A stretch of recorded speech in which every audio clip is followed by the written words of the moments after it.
13 सितंबर 2021 को केंद्र सरकार के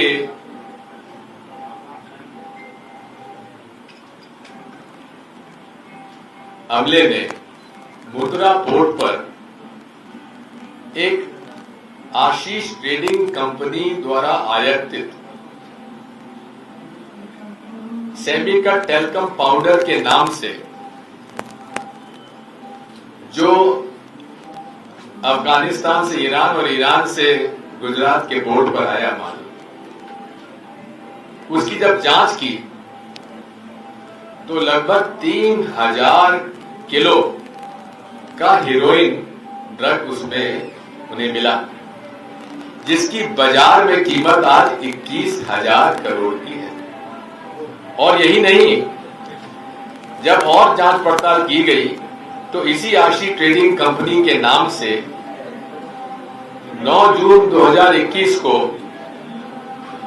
25,000 किलो हीरोइन का भी इसी प्रकार का सेमिका टेलकम पाउडर के नाम से Afghanistan firm MS Hasan Hussain limited, उसी के माध्यम से मुद्रा पोर्ट गुजरात में ये शिपमेंट आया था, जिसका कोई अता पता नहीं है, जिसकी बाजार में कीमत 1,75,000 करोड़ है।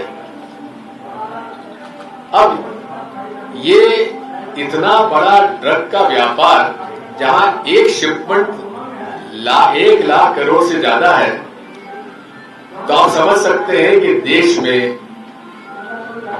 ये हीरोइन का व्यवसाय लगभग 5 से 10 लाख करोड़ का हो सकता है। ये संभावना है। केंद्र सरकार ने और मीडिया ने बॉलीवुड में जिस किसी से 200-300 ग्राम ड्रग मिला, एक हफ्ते 10-10 दिन तक मीडिया ने चलाया,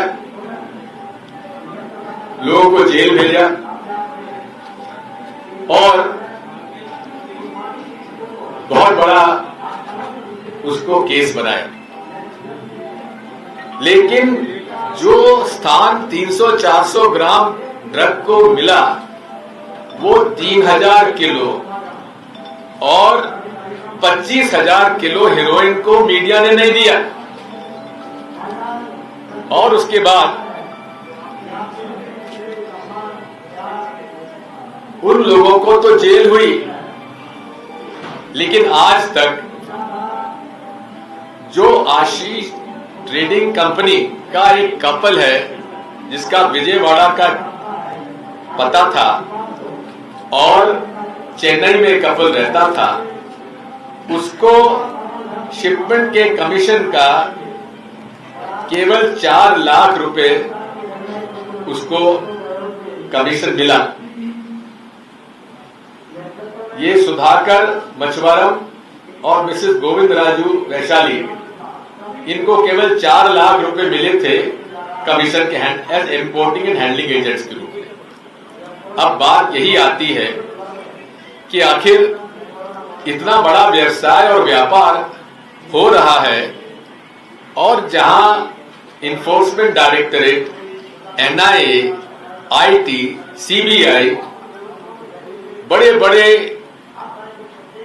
प्रकरण अपने आप को उसमें शामिल होने का बताते हैं, और आजकल तो एक प्रथा बन गई है कि अपने राजनीतिक प्रतिद्वंदियों को झूठे ED, IT, CBI के छापे डालकर उनको परेशान किया जाए, और अगर वो भाजपा में शामिल हो जाएं तो केस समाप्त कर दिया जाता है। ये भारतीय जनता पार्टी का और मोदी शाह सरकार का काम करने का तरीका है। मैं आपकी इजाजत से एक वीडियो है, उसको मैं आपको सुनाना चाहता हूं। कितने कम से कम 13 प्रकरण हैं जहां भाजपा के लोग इस प्रकरण में शामिल रहे हैं, ड्रग के माफिया के चक्कर में। हम मांग करते हैं माननीय सुप्रीम कोर्ट से, माननीय हमारे प्रधानमंत्री जी से कि इतना बड़ा जब रैकेट पकड़ा गया है, जहां 1,75,000 करोड़ का एक और 21,000 करोड़ का एक, लगभग 2 लाख करोड़ का हेरोइन केवल 1 महीने के अंतराल में पकड़ा गया है। इसकी जांच नेशनल इन्वेस्टिगेटिव एजेंसी को सौंपा गया है।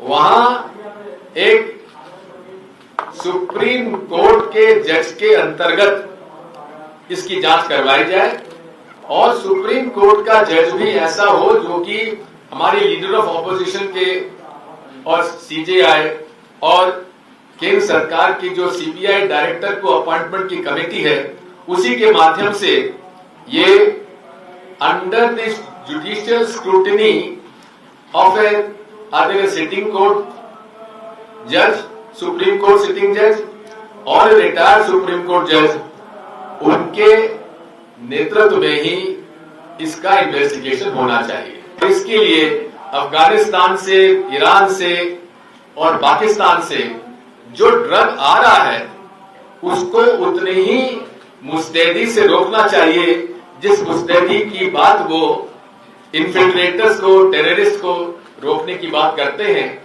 उससे ज्यादा खतरनाक ड्रग पेडलिंग है। इस बारे में हम उनसे ये अनुरोध करेंगे।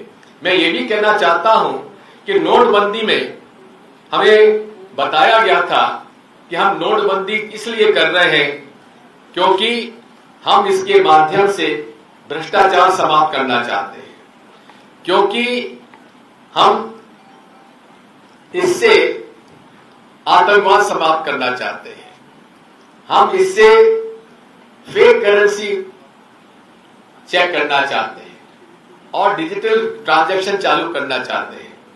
लेकिन हुआ क्या, जिस समय नोटबंदी हुई थी उस समय मार्केट में 17.8 लाख करोड़ करेंसी थी। अगर ईमानदारी से उनको डिजिटल करेंसी ही लाना था और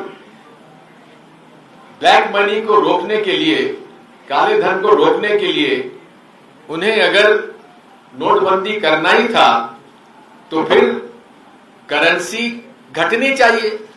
लेकिन आज 5 साल बाद जो करेंसी 17.8 लाख करोड़ थी सितंबर 2016 में, आज रिजर्व बैंक ऑफ इंडिया के आधार पर ये बढ़कर 26.7 लाख करोड़ हो गई है। अब आप समझ बताइए कि जहां डिजिटल करेंसी बढ़ना के बात मोदी जी करते थे, वहां कैश लिक्विडिटी कैसे बढ़ गई, आज तक इसका कोई जवाब नहीं देते हैं। और मेरा यह आरोप है कि बहुत बड़े पैमाने पर नकली नोट छपे हैं और नकली नोट मार्केट में आ चुके हैं। अब ये कहां से छपे, कैसे छपे, मैं नहीं जानता। इस बारे में विशेष तौर पर जांच होने की आवश्यकता है। मोदी जी कहते थे ना खाऊंगा ना खाने दूंगा, लेकिन आज हालत यह है, नोटबंदी में जैसा कि डॉक्टर मनमोहन सिंह जी ने कहा था कि देश का इतिहास का सबसे बड़ा स्कैम है, और ये स्कैम है। जिस दिन राज खुलेंगे, अनेक राज खुलेंगे, और यही है कि इसमें कितना भ्रष्टाचार हुआ है। डॉक्टर यतीन्द्र ओझा, जो कि भारतीय जनता पार्टी के विधायक थे गुजरात के, उन्होंने लिखित पत्र भेजा था नरेंद्र मोदी जी को कि अमित शाह जी के जो कुछ लोग हैं जो कि गुजरात में 1 करोड़ पुराने नोट लेके 67.5 लाख नए करोड़ रुपए दे रहे हैं, ये उनका लिखित रूप से प्रधानमंत्री जी को पत्र था।